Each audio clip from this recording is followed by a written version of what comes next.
This is my 5.5 gallon aquarium that I keep a number of crawfish in.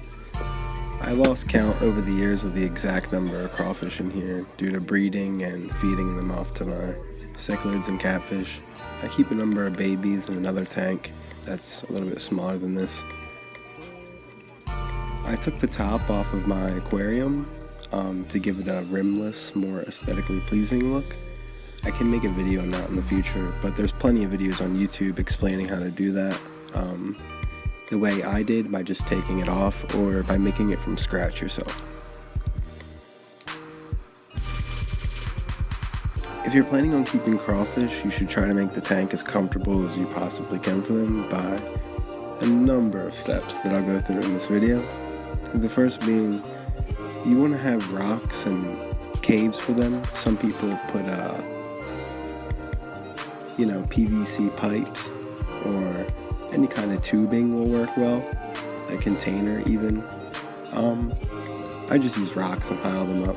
You can get real plants, but if you keep a number of crawfish, they might just terrorize the plants, and yeah. For substrate, pretty much anything works, even sand.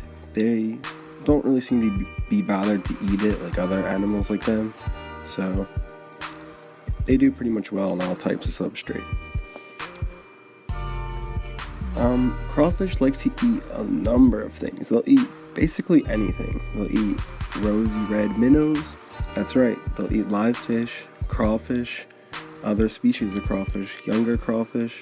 They'll eat crickets or roaches. If you're keeping reptiles or other animals, they'll eat all kinds of things, worms. But I just feed mine shelled peas and crickets. And I feed the older ones just regular old peas. They'll eat the shell and all.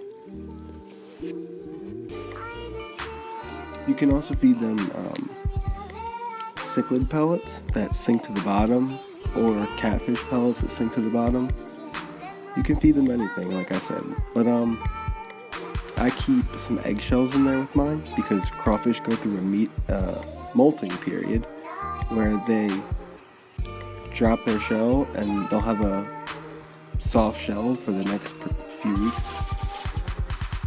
This is my AquaClear 20 gallon filter. I know it's a bit over filtered for my 5 gallon tank that I only keep about 3 gallons of water in, but it works very well for the big bio load of the tank, and it creates a lot of bubbles down here, so I don't really need an air stone, and I have a lot of surface agitation that helps the tank really cycle well. If you don't have a lot of surface agitation, you might want to put an air stone in there, but crawfish can actually live out of water. They have inner gills that allow them to breathe. They just need to remain wet, and they're a pretty hardy species, so if you kill these guys off, I wouldn't recommend keeping any fish. No offense. Crawfish, like many other species, will shed its skin. The molding process of getting a new shell can take anywhere up to like 3 days, but mine seem to do it in about a day. When this happens, they're pretty vulnerable, so that's the idea of keeping rocks and things. They have places to hide and protect themselves. You can just keep your tank at room temperature. If you have a heater in there, it might stress them out and dehydrate them. I like to keep it around 70-ish degrees because that's the best area for them to breed and be successful at breeding.